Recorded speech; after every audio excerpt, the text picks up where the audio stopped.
All right, well, thank you so much for showing up today for the course development workshop series.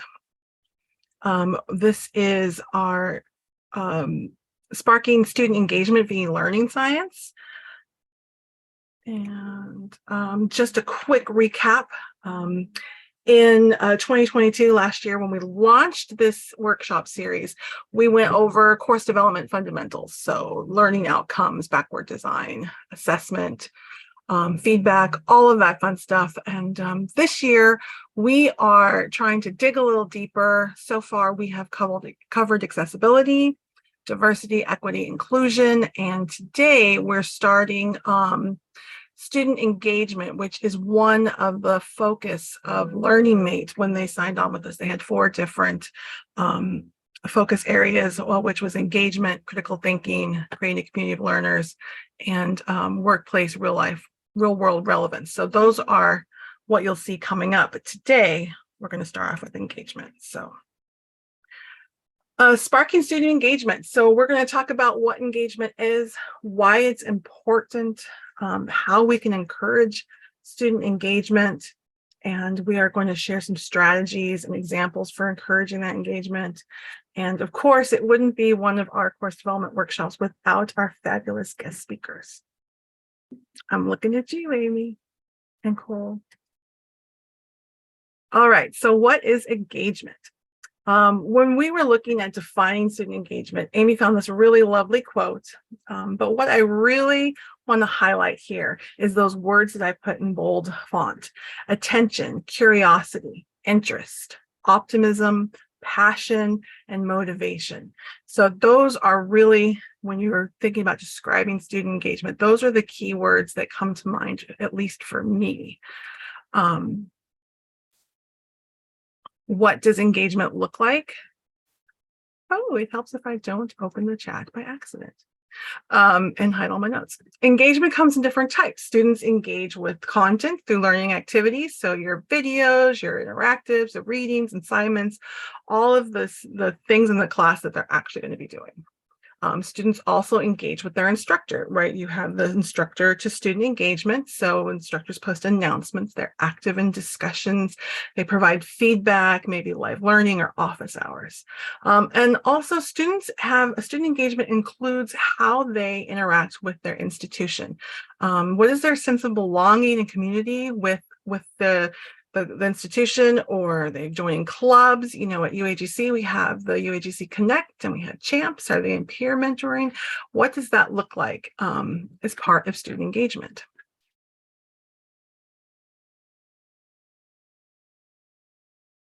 And of course, we like to be as interactive as we can. So I would like for you to share in the chat why you think it's important for students to be engaged. And while you are typing in your answers, I'm going to hand it over to Amy. Okay, let's take a look at some of these answers. Active mind, active listening, active learning. I like that. More engaged students lead to more learning. Absolutely. To apply learning, enhance result. Ooh, they're coming in quickly now. We've got a lot of engaged students interact in the discussions.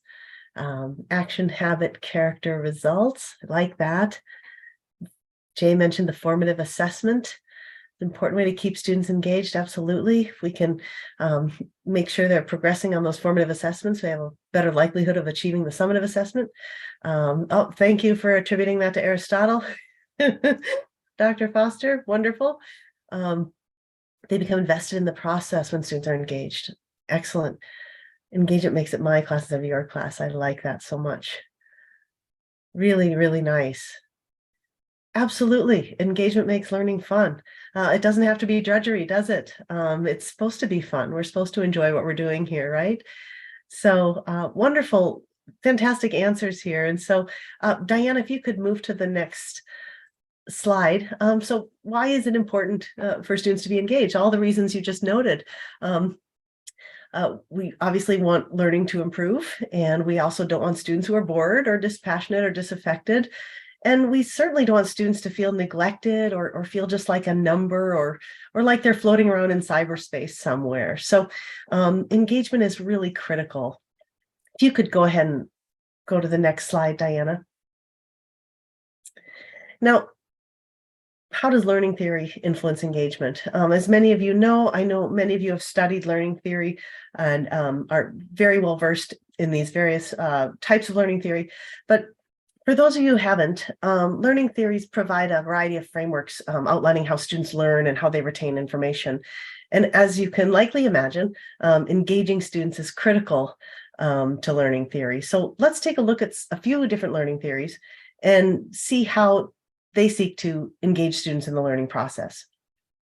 So in constructivism, a community of inquiry is used to discuss material, to share understandings and explore ideas. That's one element that's used in constructivism to engage students.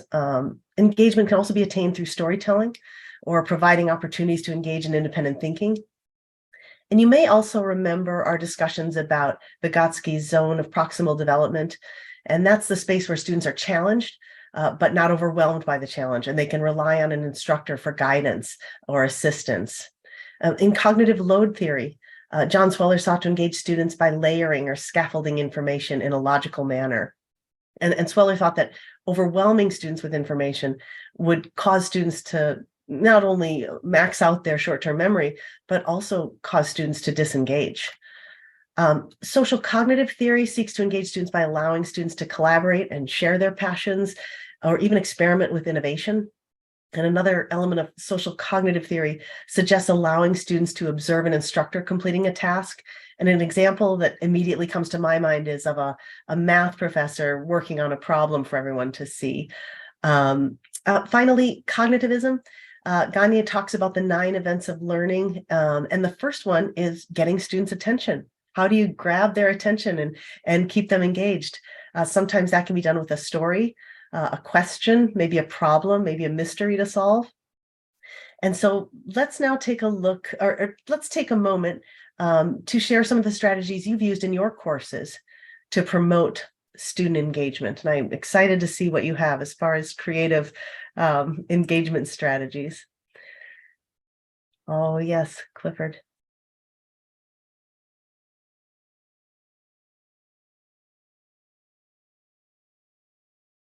We have so many. Okay, so Clifford, in the spirit of not wanting to overwhelm people with learning theory, which we tend to do, and we wanted to avoid cognitive overload, so we did not include every single theorist. But I do appreciate you bringing this up.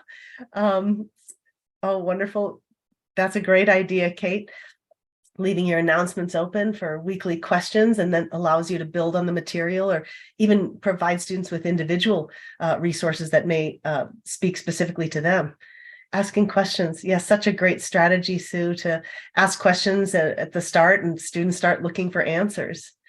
Try to bring the theoretical to practical by using examples.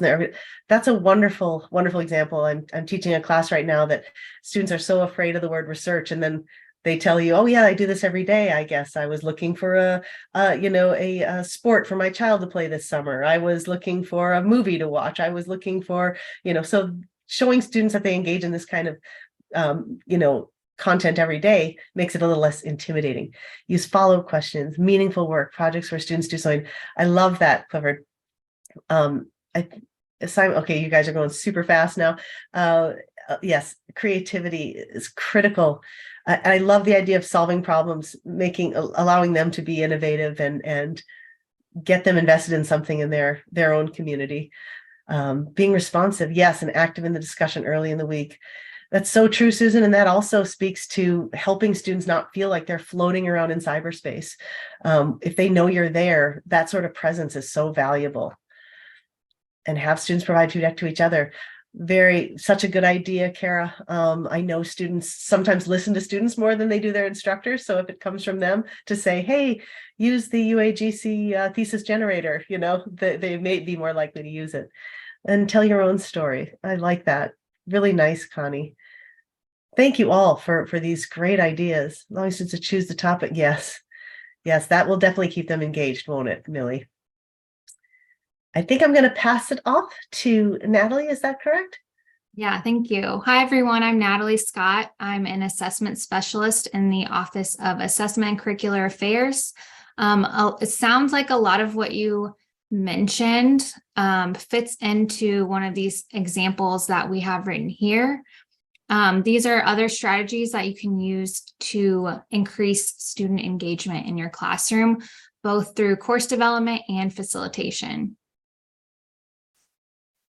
Next slide. So here we have an example of an introduction that was previously in week 1 of a course.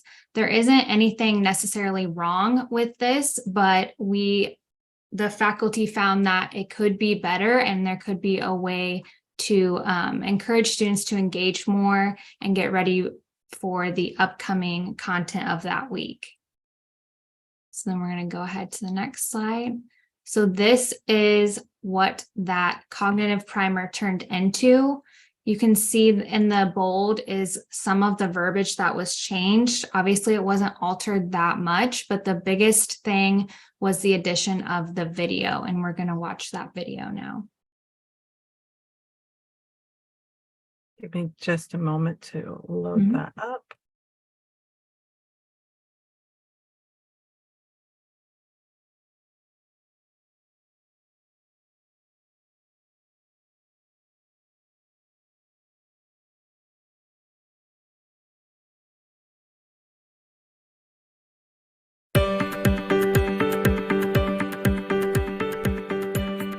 In this short video, learn about the case of Joshua Zarkin and find out how a computer forensics investigator can help detectives solve crimes. Earlier this year, Samantha Jones was found dead in her apartment. Her cold, limp body was found by her boyfriend, one Joshua Zarkin, who immediately called the police. The first responding law enforcement officer found a USB drive hidden in a secret compartment in a desk. The USB drive was legally secured and transported to the station house, where it was placed in a secure evidence locker. A crime scene evidence technician skilled in data acquisition was able to make an image of the USB drive with FTK image. As a computer forensics investigator, the detective on the case sends you the image file. He asks you to take a look at it and identify any evidentiary artifacts that might relate to the case. Did Joshua Zarkin really just find his girlfriend's body, or did he murder her in cold blood? It's a computer forensic investigator's job to help the detective find out the answer. What tools might you use to examine the image file? How can your work crack the case wide open? In this week, you'll learn about the role of the computer forensic investigator in investigations and cyber forensics. And you'll also jump in and try your hand at analyzing digital evidence. Oh yeah, you'll also find out if Joshua is guilty. Let's get started.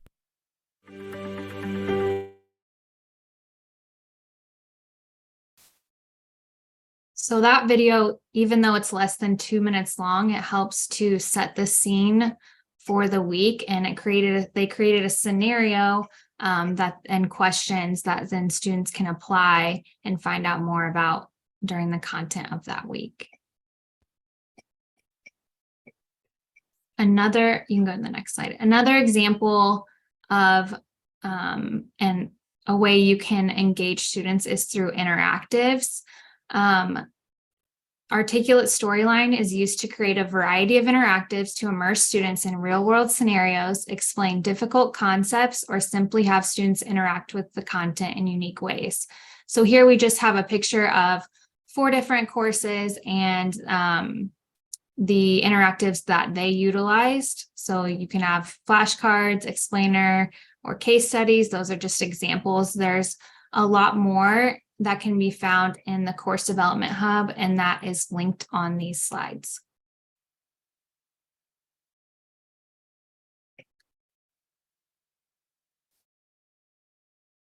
Thank you, Natalie. Sorry about the delay on the slides, but I'm very happy to introduce Amy Johnson. She is going to talk about how she uses storytelling and humor in the classroom. We just learned that gaining a student's attention is part of learning theory on what helps increase that student engagement. So I'm going to go ahead and hand it over to Amy. Thank you. I'm going to share my screen.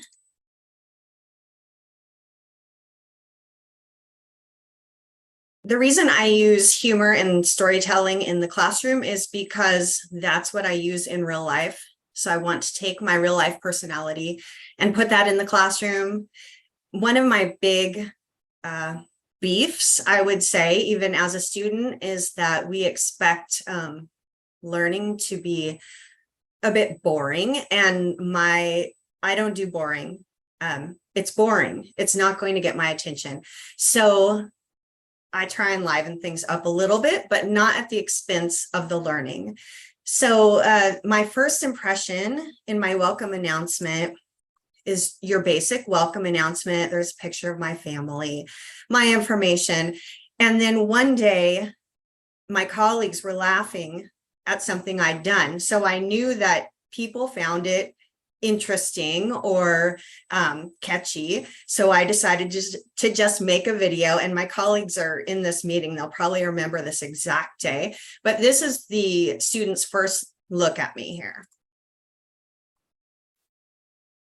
Hi everyone, I am Amy Johnson and I'm the instructor for your course. My office got really hot, so I turned the fan on high and my hair started blowing. And then I went to a meeting and my colleagues said I had the Beyonce fan in my hair. And so I changed the virtual background.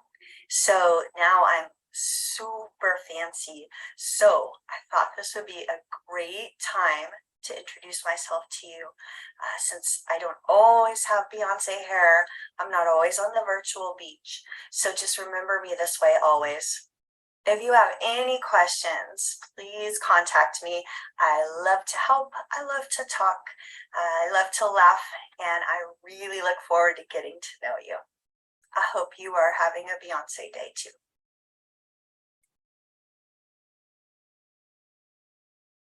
So when I leave feedback now, if my first impression has been my Beyonce day, they'll read the feedback in the voice that I just presented them, which is a helpful, approachable voice. If they have no first impression of me and then I start giving them feedback, they can read that in a different voice. You know that things can be read in different ways. It can be read sarcastically, snarkily, like very highbrow, but that's not what I'm doing. I'm being approachable and I'm just giving feedback on how they could improve their work. So that video sets the stage for everything else I do. Some of my discussion examples. So I replied to the student and she replied back to me. I've given her a link, I've given her further information. She replies back to me, and I don't really have much more to say, but I want her to know that I've read this and thank you so much for replying to me. And I just throw a GIF in there. You're welcome. I'm a big GIF user. So that's an easy way to just throw a little something in there. Then another response, this was on professional development, and which is ironic since we're in a PD right now, but we need to talk about professional development and its importance, but we also know that we don't always want to go to professional development. So it's the elephant in the room. Yeah, we need to do it. Yeah, we need to go, but it's not always fun. So why not just poke a little bit of fun if you can? So I've given them further learning. I've given them an outside resource and a critical thinking question. So again, this is not at the expense of learning. It's just in addition to, and then I just give them this little video.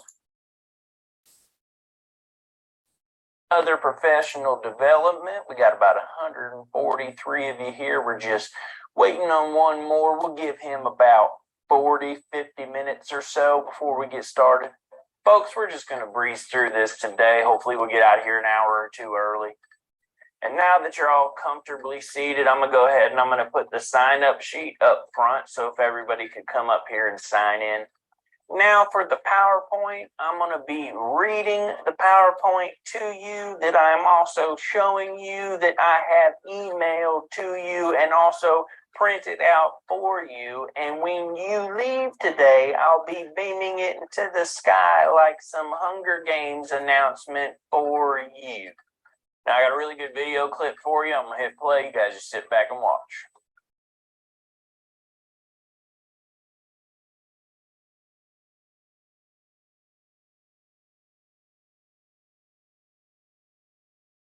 I dropped the ball. I want to apologize. I thought 24 donuts was enough to cover all 127 of us. Now, the good news is you're going to get professional development points. You just got to fill out this 87-page paper for the 6 points that will. See, I'm trying to X out of the video and I'm experiencing difficulties in the professional development meeting that I am making fun of. So you see. All right. So if you can, not at the expense of learning, if you can redirect the learning to something a little bit fun, sometimes. If you do this all the time, it just becomes obnoxious. I have learned that lesson in life. So that's one of the things I do. And in this particular discussion board, it's all about PD, and you wouldn't believe how many PD YouTube making fun of videos there are. So that's pretty fun. This one is, I was talking about teaching and that I taught my stuffed animals. And again, I put a happy video in there, but I said, were your dolls good students? And this student replied, yes, my dolls were great students, except for that one teddy bear. She wouldn't sit up for nothing. And then I thought, got her, like she's engaging back. Usually they'll laugh or something like that. But when she engages back like that, that's my favorite. So I laughed at it. Okay, some grading examples. I will leave in text comments, and then I'll say, after reading this feedback, message me the word whatever. This one is pineapple. And if they message me the word pineapple, they just get this link message back to them. And all it does is this. So it's very simple, but again, they're looking for that word. This one is message me the word avocado. And then if they do, they get these 3 jokes. Most of the students say, I just told my kids these jokes and it made their day. I told my class these jokes, it made their day. And then whoever messages me, I give them a shout out in a weekly announcement. You know, congratulations to those who were reading their feedback. They found the word avocado, and then there's this picture in that announcement. So again, like little things, be proud avocados this week. And then I would list all their names here. Some announcements. This one is, it's a stay strong, finish strong. I got a new outfit today. It's so comfortable. I can wear it while performing a multitude of tasks, exercising, napping, cooking, grading papers. Just me kind of poking fun at myself and poking fun of life, but also saying, you can do this and look what comes in the end. You get that silly regalia and you wear that so proud, and it's one of the best days of your life. Another one is we talk about differentiation, and I wrote a blog post on an education website, how my workouts, because I'm not a good athlete, the coach has to differentiate for me. So here I am in the middle. And if you don't mind poking fun at yourself, again, becoming a real person, there I am in all my glory. My shirt says, in my defense, I was left unsupervised.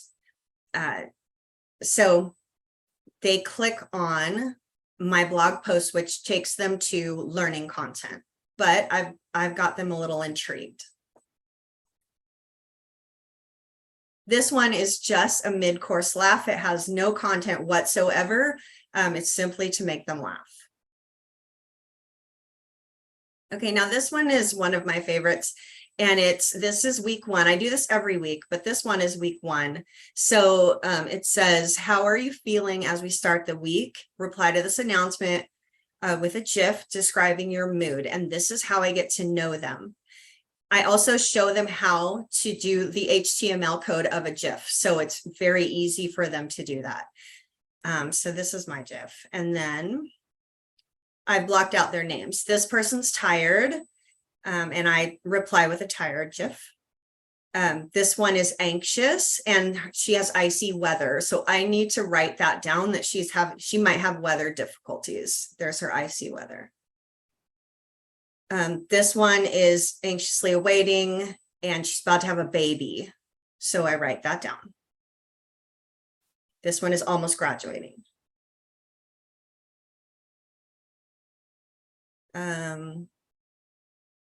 This one just looks overwhelmed. So, but again, I write this down, and I did not cherry pick. This is all one announcement. All these replies are one announcements. I didn't cherry pick this class, but I did pick it kind of randomly. It's not always this many students willing to engage on one announcement, but I did pick this randomly, and it's a pretty good number. This person is discombobulated. Okay, so this one, her sister just died, and this is what she posts. And she wouldn't, I don't know that she would have told me that otherwise. And so there is a time not to use humor. I need to make sure I'm reading these. She's hopeless and she's lost her sister. It's not a time to be silly. So I just replied, and I wrote in my notes, watch this one. She's grieving. This one had already had me. And so this is all she posted, that she's excited. And I remembered her, and we posted back and forth. This one's stressed. Again, this is one class replying to one announcement. This one's exhausted. Pained and tired. Excited. So I have a pretty good grasp now on my students.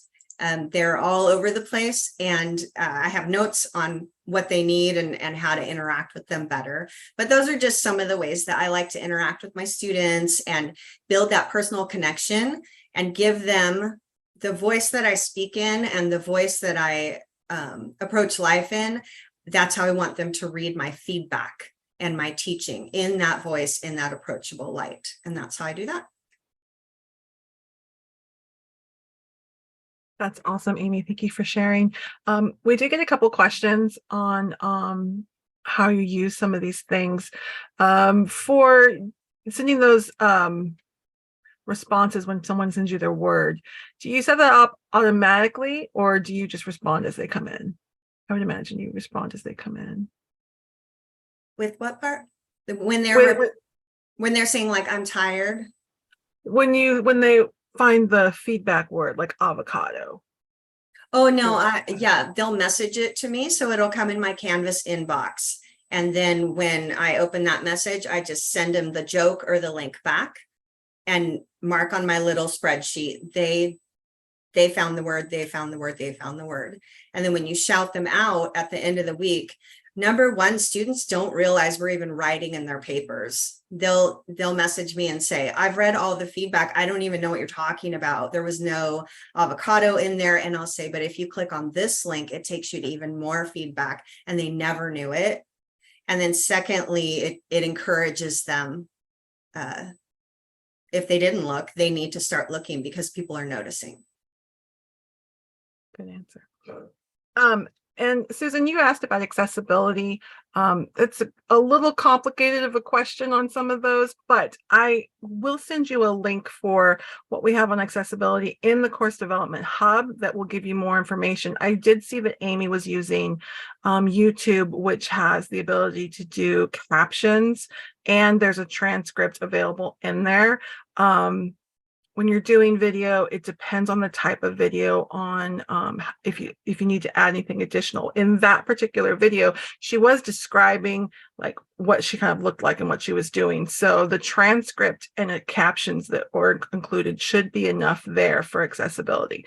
I'll have to look up GIFs for you because I don't know off the top of my head. All right. Thank you again, Amy. That was really a great presentation. And next up, let me reshare my screen.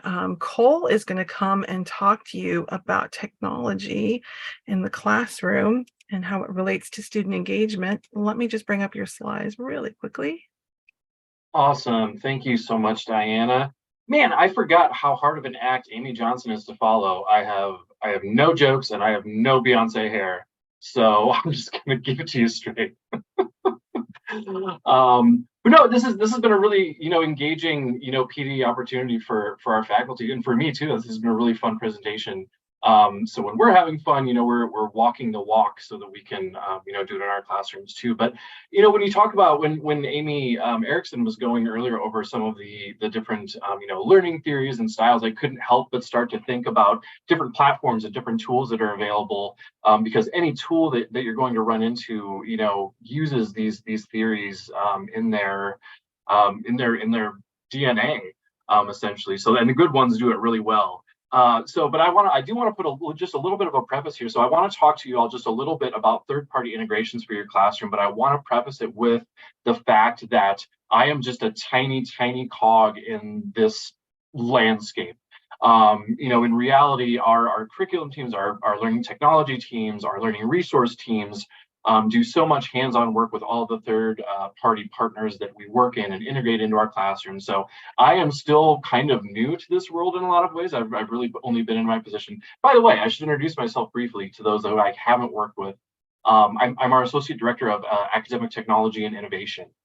So I get to work specifically with a lot of like the new party vendors that we bring in, new pilots, things like that, and specifically looking at success in those and faculty and student experience. So when you're talking about, going into a course revision and say, you want to bring in a third-party tool, here's some advice that we can kind of talk you through, because it's a very, very complicated and long process a lot of times, but it can yield really cool results. So first off, our suggestion is that it's never too early to start.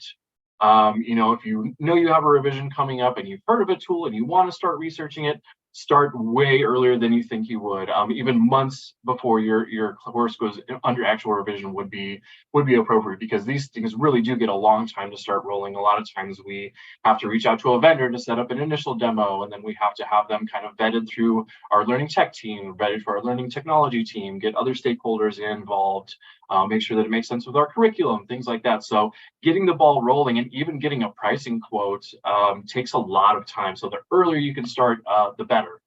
But then even kind of starting before that, if you're thinking about like, what's the problem that you're trying to solve?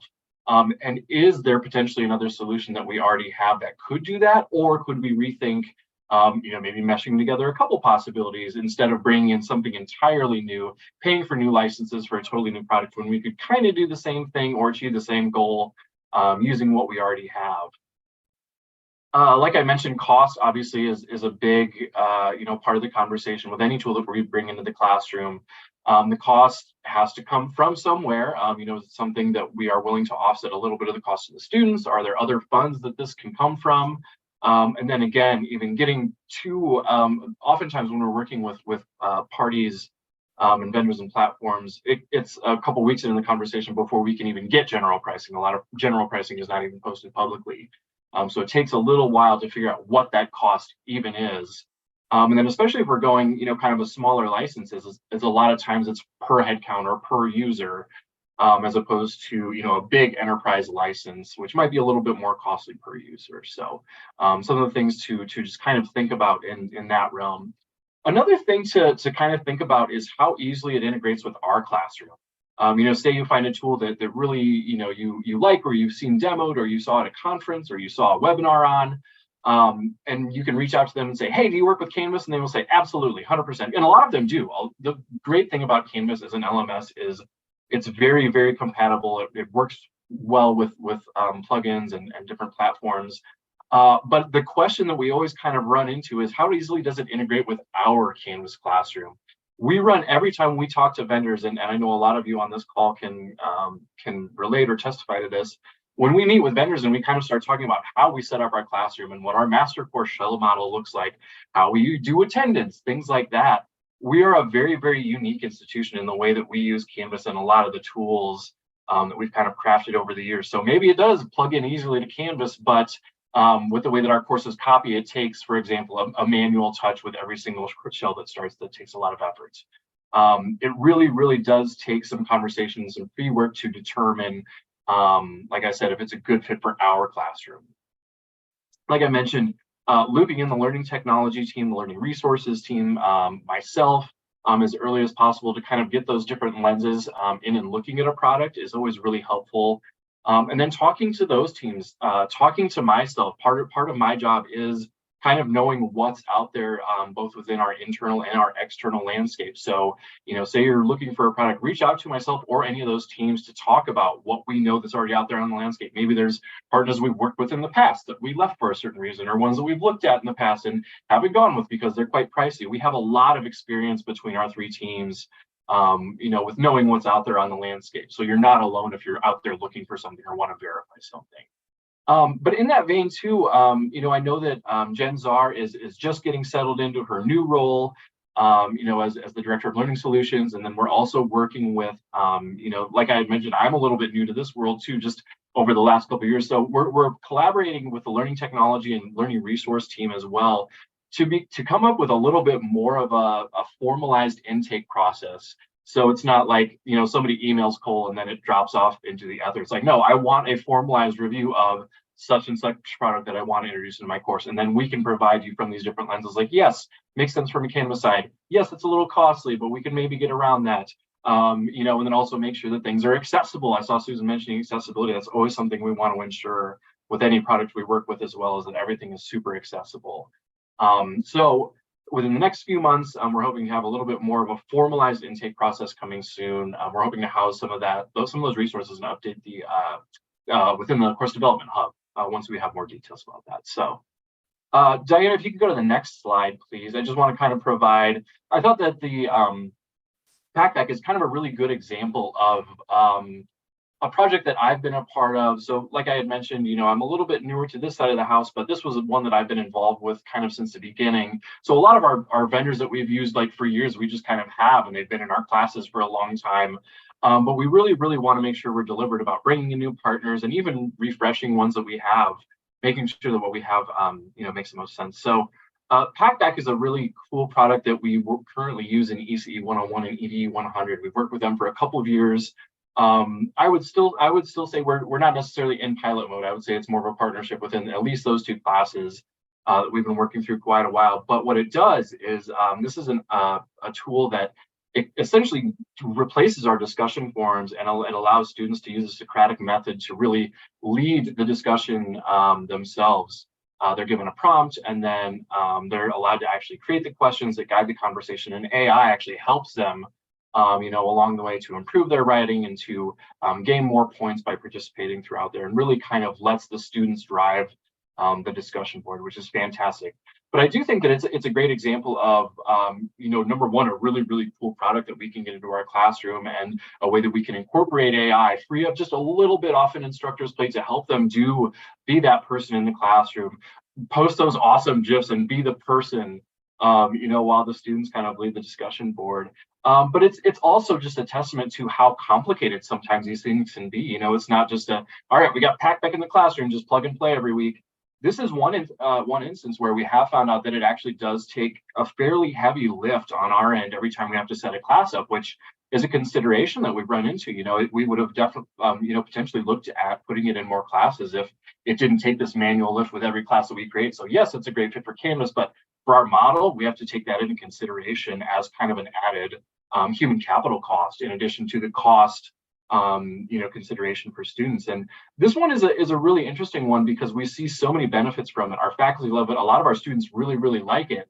So when we talk about the return of investment, how do we measure that? That's really something we're still trying to figure out. And with any of these conversations or with any of these partners or with any tool that we're introducing in the classroom, but I feel like this is a good one that we've kind of kept a good close eye on and are excited about moving forward with.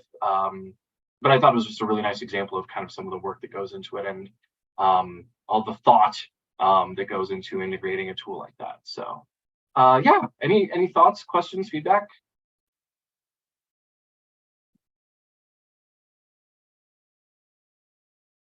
And again, more and more to come within the next coming months with that more formalized intake process for assessing and evaluating third-party tools. So.